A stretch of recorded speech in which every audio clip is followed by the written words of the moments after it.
বিসমিল্লাহির রহমানির রহিম। আলহামদুলিল্লাহ, সমস্ত প্রশংসা মহান আল্লাহ পাকের এবং লক্ষ কোটি দরুদ ও সালাম বিশ্ব নবীর উপরে। আজ জুম্মাবার হেদায়েতি ইমান আনয়নকারীদের উপস্থিতিতে তাদের মাধ্যমে যে খুতবা পড়া হচ্ছে, ইন্টারনেটের মাধ্যমে বিশ্বের মানব জাতিকে জানানো হচ্ছে। আর খুতবা পাঠ করছি আমি আদম নুরি। এই মর্মে আদম নুরির তরফ থেকে তাদের মাধ্যমে বিশ্বের মানব জাতিকে জানাই সালাম, আসসালামু আলাইকুম ওয়া রাহমাতুল্লাহ। প্রিয় বিশ্ববাসী, আজকের খুতবা মানব তত্ত্ব নিয়ে। মানব, আমরা অনাদিকাল ধরে এই পৃথিবীতে মানব জন্ম চলেছি। এটা বারবার আমি মানব জাতিকে বোঝানোর চেষ্টা করে চলেছি, আজও তার উপরই এই খুতবা দিচ্ছি। সেটা হলো মানুষ।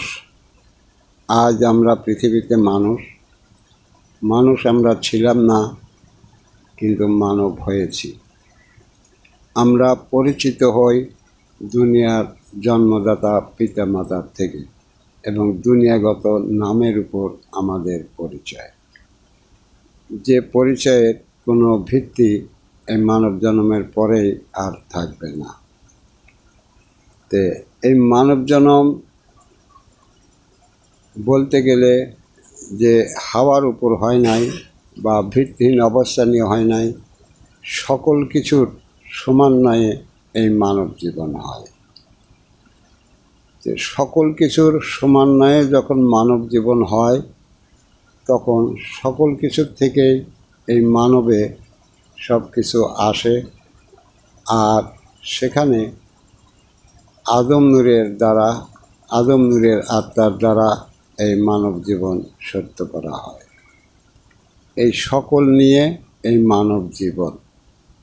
কিন্তু এই সকল নিয়ে মানব জীবন হলেও বিষয়টা হলো যে সবই মানবের থাকে, কিন্তু মানবকে কোনো জাতীয়ভাবে নির্দিষ্ট করে কোনো আত্মার উপর তাদের বা কোনো নফসের উপর তাদের নির্ধারণ করা হয় না।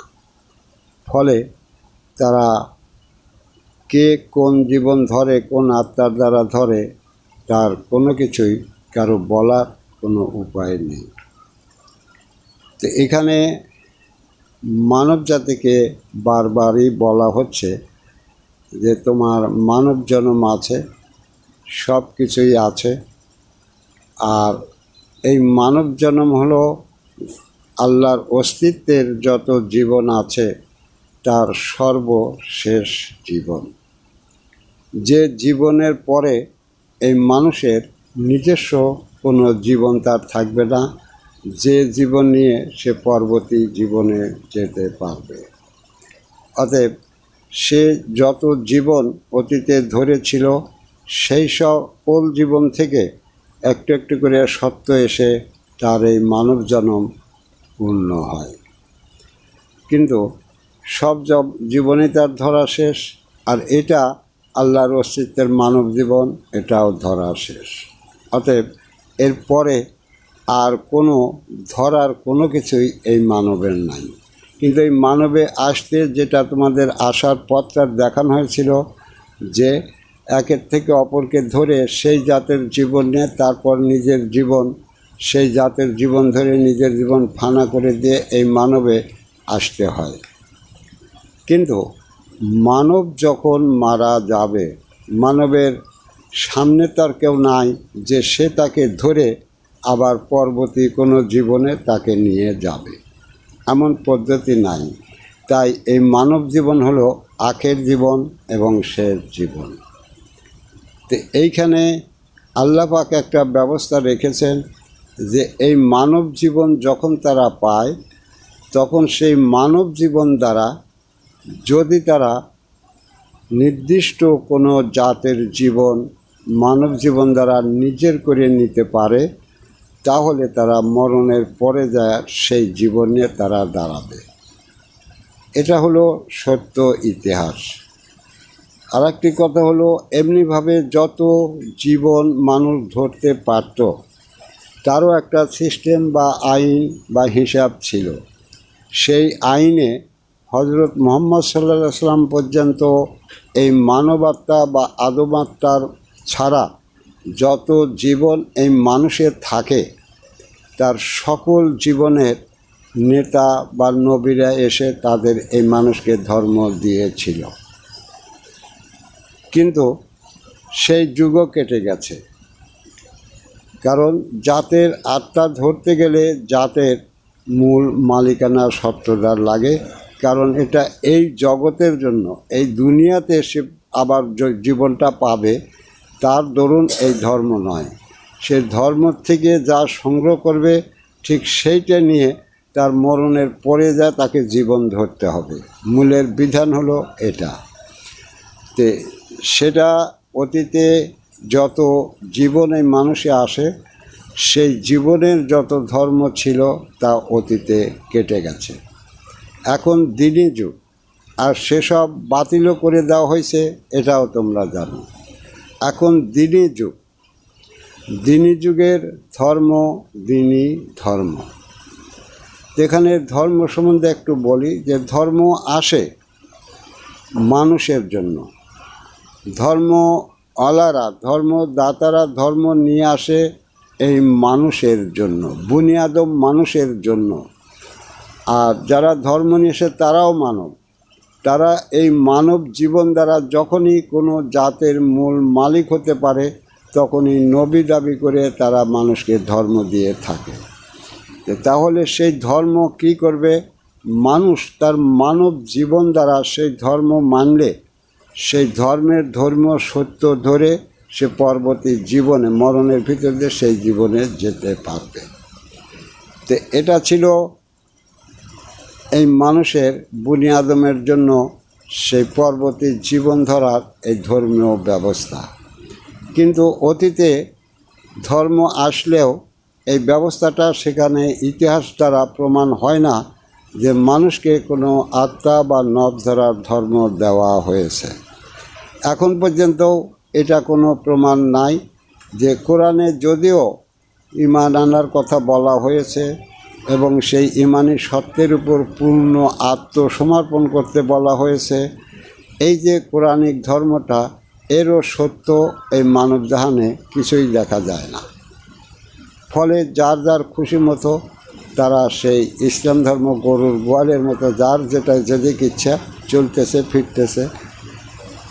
চলন্ত গতির যে অবস্থা ইসলামের, তাতেও কেউ সেটা করে, কেউ করে না। এভাবে এই দ্বীনি ধর্ম পরিচালনা হচ্ছে।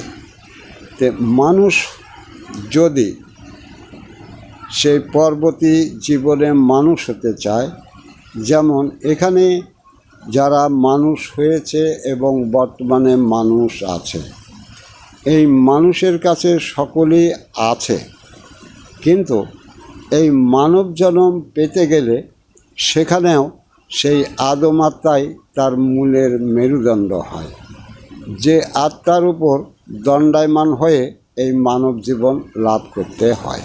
অন্য কোনো আত্মার দ্বারা এই মানব জীবন আসে না। তাই আদম আত্মার উপর নির্ভরশীল এই মানব জীবন। কারণ আদম আত্মা হলো মূল সূত্র, যে সূত্রকে মেরুদণ্ড করে, যে সূত্রের সুরত নিয়ে এই মানব অস্তিত্ব গ্রহণ করা হয়। তাহলে অসংখ্য জাতের আত্মা, সেই আত্মাসমূহ এখানে আছে। তো এই মানব জাতি যদি পরবর্তী জীবনে যেতে চায়, এই মানব জাতি যদি তার মানব জীবন দ্বারা পরবর্তী জীবনে অর্থাৎ মরণের পরের জীবনে যেতে চায়, তাহলে তারা কোন আকার সুরাতের জীবন নিয়ে যেতে চায়? যদি মানবজাতি পরবর্তী জীবনে সত্যই যেতে চায়, তাহলে তারা কোন আকার সুরাতের জীবন নিয়ে তাদের সেই পরবর্তী জীবনের আশা রাখে? এখানে বিষয় হলো মানবজাতি যদি কোনো নবুয়তি জাতে যেতে চায়, তাহলে তাকে অবশ্যই সেই নবীর জাতের নবচিয়ালা হতে হবে।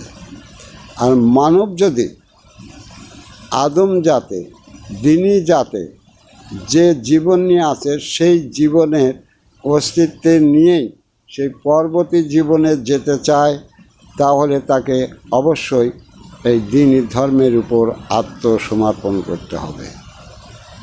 আর তাকে অবশ্যই আদম নূরের আত্মা বা দিনী নূরের আত্মা তাকে ধরতে হবে। অন্য কোনো আত্মাকে সংগ্রহ করে কখনই এই মানব জাতি সেই পরপারের জীবনে যেতে পারবে না এই আদম সুরাত দিয়ে। এ অবশ্যই সত্য। তোমরা বিশ্ববাসী এই সত্যকে মেনে নিলেও সত্য, না মেনে নিলেও এটাই সত্য হবে, কারণ ইহা আল্লাহ পাকের তরফের বিধানগত সত্য, বলছে আমি আদম নূরি। তাহলে যদি মানুষ আদম সুরাতের জীবন নিয়ে, অস্তিত্ব নিয়ে তাকে পরবর্তী জীবনে যেতে হয়, তাহলে তারা কোন আত্মায় আত্মবান হলে, কোন নফসের নফসিয়ালা হলে তারা সেই আদম সুরাতের জীবন, সেই মরণের পরে সেই জীবনে যা লাভ করবে। দ্বিতীয় একটা কথা এখানে আমি বিশ্বের মানব জাতিকে স্মরণ করাই, যে যদি মানুষ এই পৃথিবীতে আল্লাহর নূরের জীবন ধরতে চায়, যে সেই আল্লাহর নূরের যে আত্মা বা যে নফস, সেই আত্মাটা এই মানব জাতির ভিতরে যে আসে, সেটা কার তরফ থেকে এই মানুষে সেই আল্লাহ নূরের আত্মা আসে, যাকে আদম আত্মা বা দিনী নূরের আত্মা বলা হয়। যদি মানুষ আল্লাহর নূরের আত্মা ধরতে চায়, তাহলে আল্লাহ নূরের যে আত্মা, আল্লাহ নূরের যে নফস, সেটা তো আল্লাহ এখানে এসে মানব জাতির ভিতরে দিচ্ছে না। তাহলে সেইটা অবশ্যই সেই আদমের তরফ হয়ে আল্লাহর সেই নূরের আত্মা, আদমের নূরের আত্মা হিসাবে এই মানুষে স্থান নিচ্ছে এবং তাদের এই মানব জন্ম নিয়ে আসছে। তাহলে তোমরা যদি সেই পরবর্তী জীবনে যেতে চাও, তাহলেও তোমাদের সেই আল্লাহ নূরের আত্মা বা আদম নূরের আত্মা নিয়েই তোমাদের সেই পরবর্তী জীবনে যেতে হবে। যে জীবন ছাড়া তোমরা, যে আত্মা ছাড়া তোমরা কখনই সেখানে যেতে পারবে না। প্রিয় বিশ্ববাসী, এখন কোরআন বা বিশ্বনবীর যা উপদেশ, ধর্ম আসে, ধর্ম মানুষ পালন করবে, যে সেই ধর্ম পালন করবে সে নিজেকে যাতে পরবর্তী জীবনে নিয়ে যেতে পারে তারই জন্য। তাহলে যে নবী তাকে সেই ধর্ম দেয়, যে এই ধর্ম মেনে তুমি পরবর্তী জীবনে যেতে পারবে। তাহলে কোনো মানুষ যদি সেই ধর্মটা সত্যায়িতভাবে পালন করতে থাকে, তাহলে সেই পালন করার ভিতর দিয়ে তাকে কি সেই নবীকে মানা হয় কি হয় না? আর যে মানুষ সেই নবীর দেওয়া ধর্ম সত্যায়িতভাবে পালন করে, সেই মানুষটি ওই নবীকে কি ভালোবাসে, শ্রদ্ধা করে না করে না? তোমরা ভালো করে জ্ঞানের দ্বারা বোঝো, যে ধর্মটা যে নবী আনুক, কোনো মানুষ যদি সেই নবী ধর্মের সত্য নিয়ে পথ চলে, তাহলে সেই মানুষটা নবী যে ধর্মীয় আদেশ নিষেধ করেছে সেই সত্য নিয়ে সে পথ চলছে। তাহলে সেই মানাটা কি নবীকে মানা হয় না হয় না? আর যে মানুষটা এইভাবে সে নবীর দেখানো পথের সত্য নিয়ে চলে, সেই মানুষটি কি নবীকে অবজ্ঞা করে না সেই নবীকে মান দেয়, শ্রদ্ধা করে, ভালোবাসে? তোমরা ভালো করে বিচারের সাথে গোনো। আর যারা নবীর দেখানো পথকে এড়ায়া চলে, যারা সেই নবীর দেখানো পথের সত্য রক্ষা করে না, বা কিছু করে কিছু করে না নামে আমি নবীকে মানি, যে তারা কি সেই নবীকে মানে? কখনই মানে না। তাহলে এটা দিনই যুগ। যদি এ যুগের মানুষ সেই পরবর্তী জীবনে যেতে চায়, এ যুগে ধর্ম হলো আল্লাহর নূরের আত্মার ধর্ম, যেটা আদমের তরফ হয়ে এই মানুষে আসে। কারণ আদম নূর বলতে আলাদা কোনো কিছু নাই। যাহা আল্লাহ পাক থেকে আদম পেয়েছিল যে নূর, সেটাকেই আদম নূর নামে পৃথিবীতে বলা হয়।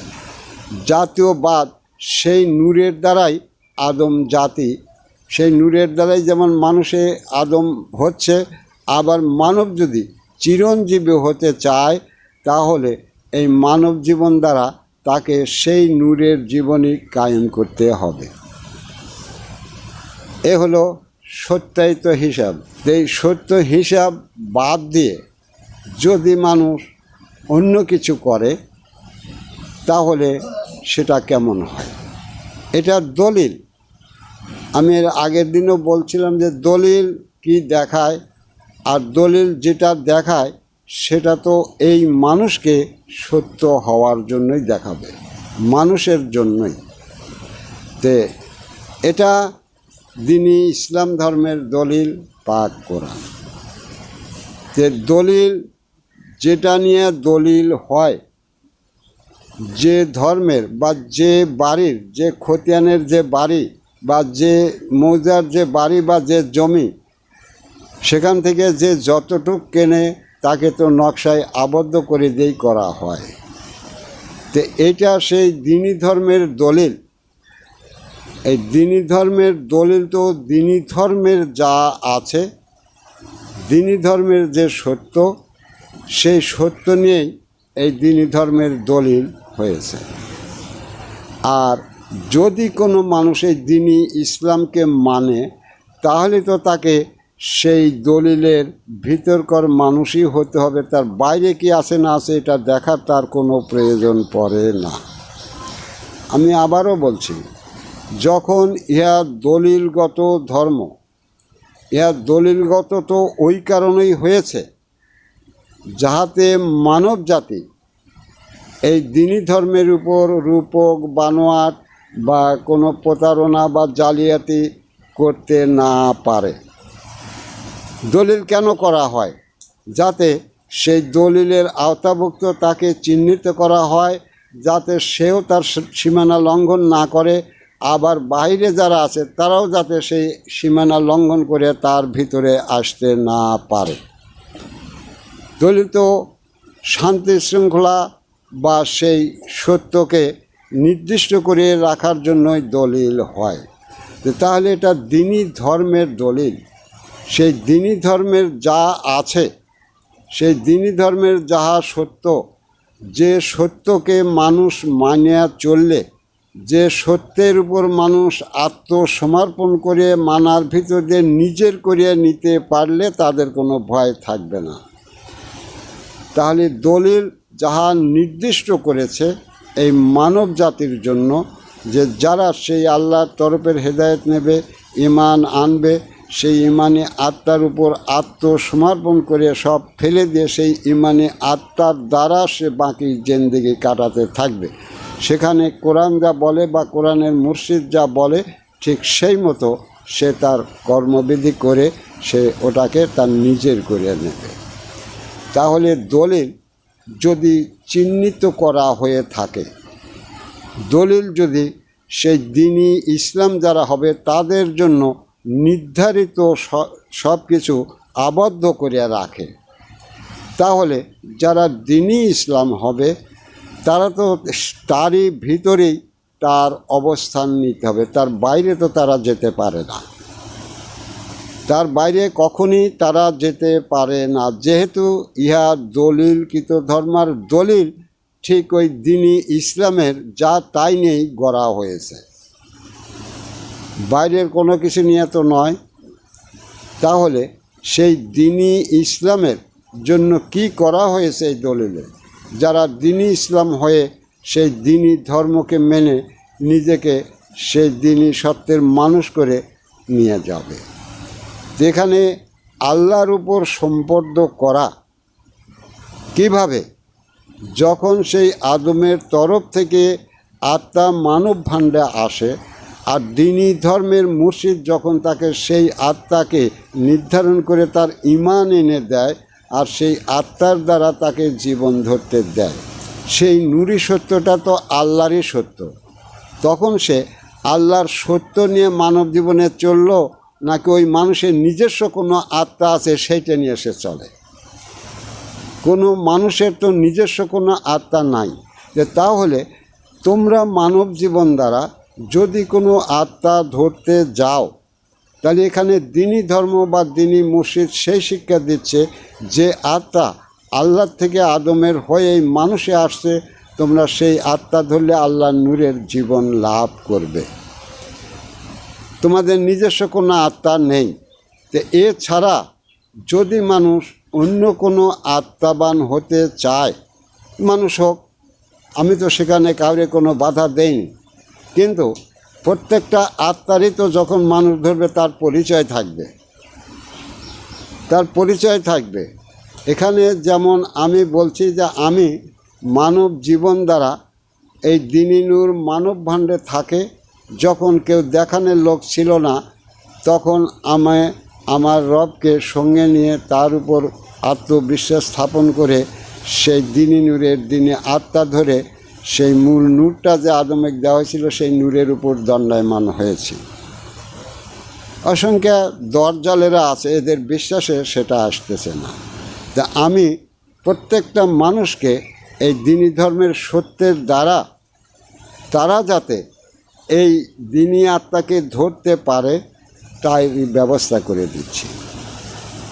প্রিয় বিশ্ববাসী, এখানে আর একটি কথা বলতে হয়, তোমরা যখন দুনিয়াতে মানুষ হও বা যৌবনে আসো, বয়স্ক হও, তখন তোমরা বাপ মার পরিচয় আর নিজের নামের পরিচয় নিয়ে চলো, যার কোনো কিছুই নিয়ে তোমরা আসোনি। কিন্তু তোমাদের ভিতরে, তোমার অস্তিত্বের ভিতরে যে সকল জিনিস আসছে, তার ভিতরে মনে করো যে তোমাদের ভিতরে সেই জীবনী শক্তি রাখা আছে বা আত্মশক্তি রাখা আছে, তোমাদের ভিতরে ইচ্ছা শক্তি হয়, বুঝ শক্তি হয়, শ্রবণ শক্তি হয়, দৃষ্টি হয়, রব শক্তি, বাক শক্তি হয়।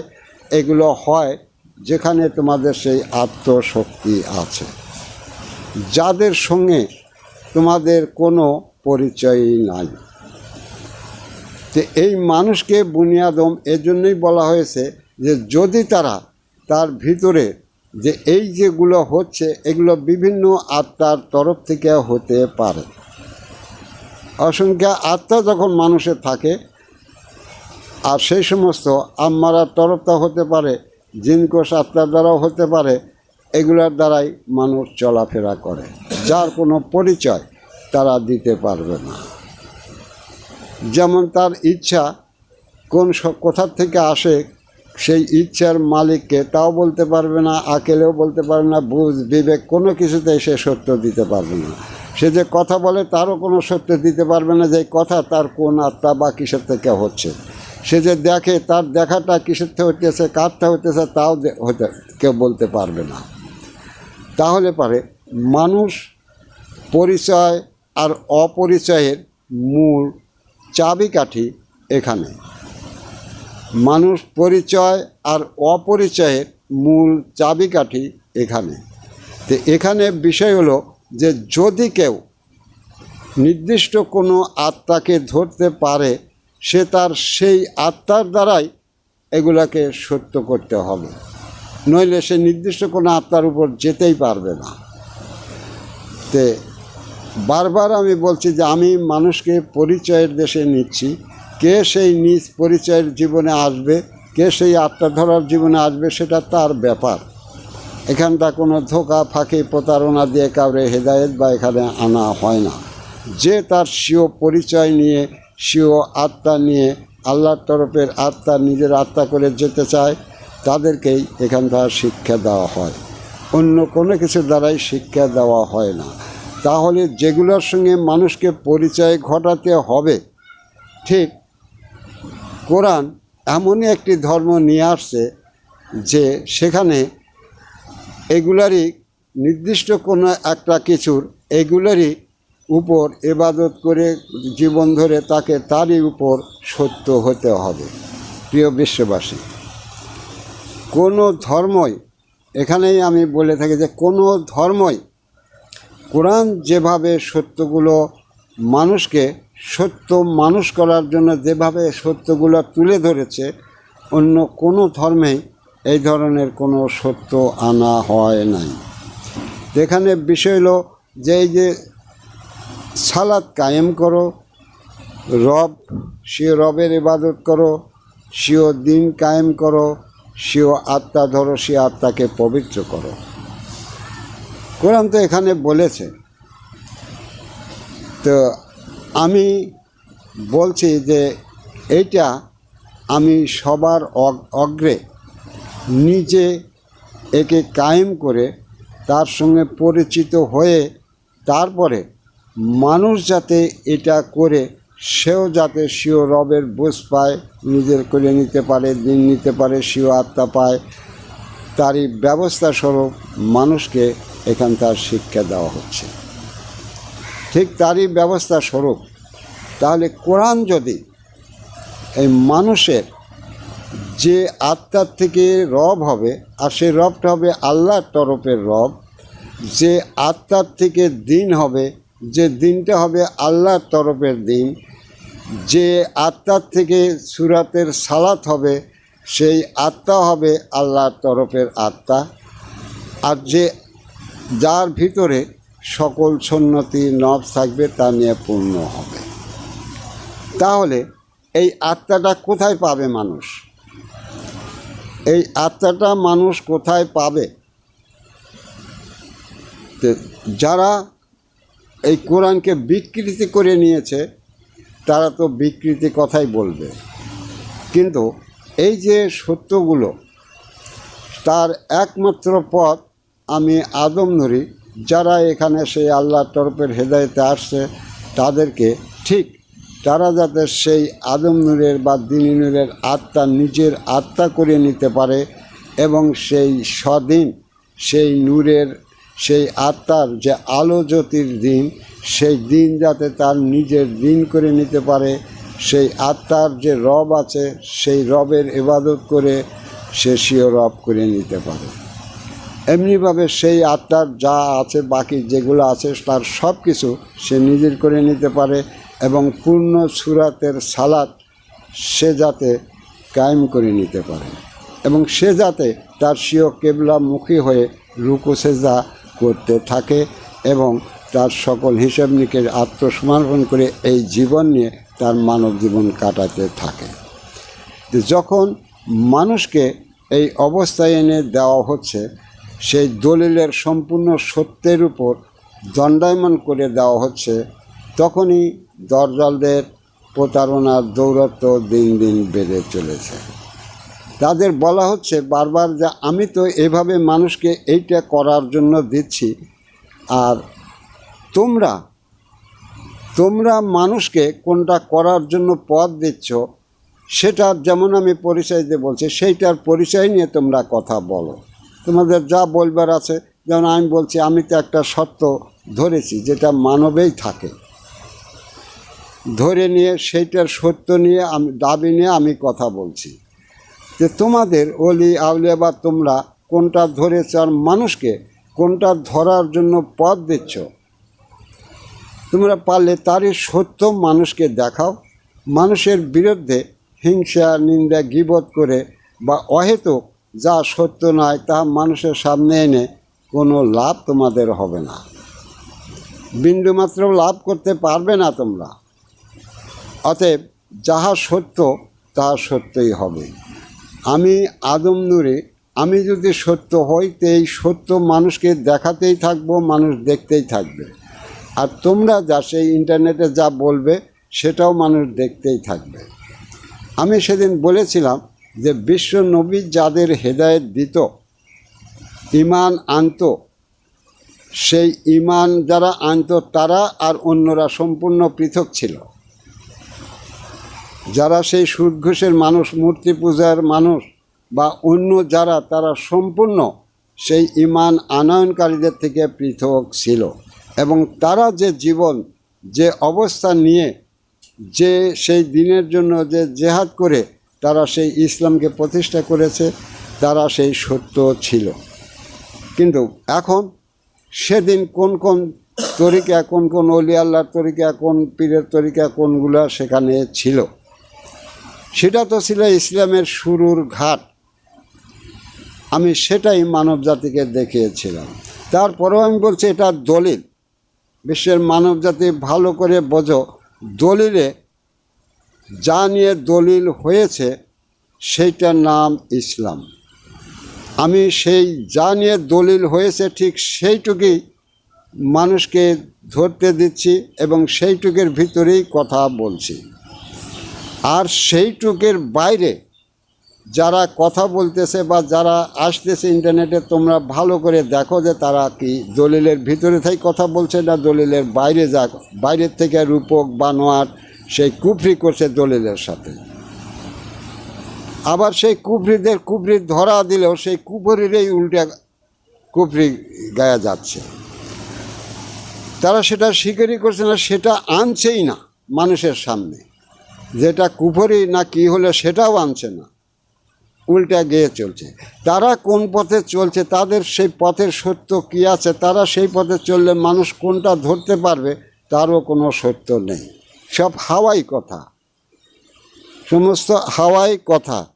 সেই হাওয়াই কথা নিয়ে যুক্তিতর্ক করা আদম নূরির কোনো সময় নেই। কারণ আদম নূরি বিশ্বের মানব জাতি সকলের জন্য দণ্ডায়মান হয়েছে। আর এই দিনই ধর্ম সকল মানুষের জন্য ধর্ম, এটা ব্যক্তিগত কোনো মানুষের ধর্ম নয়। এই দিনই ধর্ম সকল মানুষের জন্য ধর্ম। যে মানুষ নিজেকে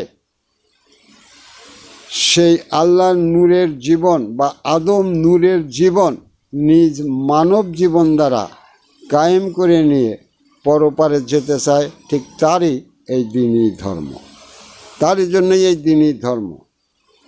আর যদি মানুষ তা সত্যই চায় তাহলে অবশ্যই তাকে এই দিনই ধর্মের ভিতর দিয়ে যেতে হবে। কোনো তরিক মেনে মানুষ এই দিনই ধর্ম আলাবিলের স্বীকৃতি পাবে না, নবীও দেবে না। কোনো তরিকতকেই বিশ্ব নবী আল্লাহ কোনোদিন স্বীকৃতি দেবে না। কোরআন পূর্ণতা হয়েছে, মানুষ দিনই ধর্মের মানুষ কোরআন নেই সেই পূর্ণতায় পৌঁছাতে পারবে। অতএব কোনো ফেকার দলিল, কোনো মাসলা মাসাইল কোরআন স্বীকার করবে না, উহা দলিলে ইসলামের জন্য নেই, তাই আদম নূরিও স্বীকার করে না। প্রিয় বিশ্ববাসী, তোমরা দলিলের কথাই যখন বলছে, তাই দলিলে যা আছে মসজিদ আমির মানুষকে চলার পথ ঠিক তাই করে দিচ্ছে। দ্বিতীয় কথা হলো যে যখন সত্যকে খাড়া করা হয় আর সেই সত্যের নামে যখন অনেক কিছু হয়েছে, তখন সেই সত্যকে দেখায় যাহা মিথ্যাচার হয়েছে, রূপক হয়েছে, বানোয়াট হয়েছে, কুফরিভাবে আনা হয়েছে, সেগুলো তো আমাকে বাধ্যতামূলকই দেখাতে হবে বিশ্ব মানব জাতি। তাহলে এই দেখানোটাও কি আমি তোমাদের ন্যায় এবং সত্য কারণেই দেখাচ্ছি না এমনি দেখাচ্ছি? কারণ আমি যদি মিথ্যাকে, যে সকল মিথ্যা আসছে দিনই ইসলামে, যেমন বহু প্রকার তরিকা আসছে, তো যদি এই সমস্ত তরিকা যে ইসলামের নয়, দলিলগত নয়, যে কুফরির তরিকা, এটা যদি আমি আদম নূর সেই ইসলামকে দিনই ধর্মকে সত্য করার কাজে এই মিথ্যাকে মিথ্যা বলে প্রমাণ না করি, তাহলে এই দিনই ধর্মের সত্য যেমন মুছে গেছে তেমনি মুছেই যাবে, কোনোদিন সত্য হতে পারবে না। তাহলে সত্যর কাছে যখন অসংখ্য মিথ্যা সত্যের নামে চলছে, তখন সত্য দণ্ডায়মান হয়ে সত্যের নামে যত মিথ্যা চলছে তার সকল মিথ্যাকে, তার সকল বানোয়াটকে, সকল কুফরিকে আমি আদম নূরি ও কুফরি হয়েছে, কুফরি পালনকারীরা দোজখী হবে, ইহা সত্য, ইহা আমি যতদিন বেঁচে থাকব তা বলতেই থাকব। আর সেই কুফরি আনয়নকারীরা যদি পারে, তাহলে তারা সেই দলিলের যদি হয়ে থাকে তাহলে তারা প্রমাণ করতে থাক ইহারা দলিলগত হয়েছে। আর সেই কুফরি আনয়নকারীরাই যদি আল্লাহ ওলি আল্লাহ হয়, আর তাহা যদি দলিল স্বীকার করে, আল্লাহ স্বীকার করে, আল্লাহর নবী স্বীকার করে, তারা হয়েছে হোক। আমি আদম নুরি কোনো দিন ওই বেফালতুকে অলিয়া আউলিয়া বলে স্বীকার করি না। যারা কুফরি করেছে কোরআনের সাথে তাদেরকে স্বীকার করি না। যারা বুনিয়াদম, তারা লক্ষ লক্ষ কোটি কোটি মিলিয়ন মানুষের স্বীকার করতে পারে যারা বুনিয়াদম। কিন্তু আমি যখন আদম নূরের আদম, তখন কুফরিও আমি চিনি, রূপকও চিনি, বানোয়াটও চিনি, সত্যও চিনি, মিথ্যাও চিনি। তাই সত্য খাড়া করতে যা কিছু মিথ্যা আছে তার সকল কিছু কেটে ফেলতে এই বিশ্বের মানব জাতির কাছে সকল মিথ্যাকে, আজ দ্বীনি ধর্মের সত্য আর মিথ্যাকে প্রমাণ করে দেব। এটাই সত্য হবে বিশ্বের মানব জাতি। আজকের খুতবা এখানে সমাপ্তি করছি। সুবহানাল্লাহি বিহামদিহি, সুবহানাল্লাহ আযীম। আসসালামু আলাইকুম ওয়া রাহমাতুল্লাহ।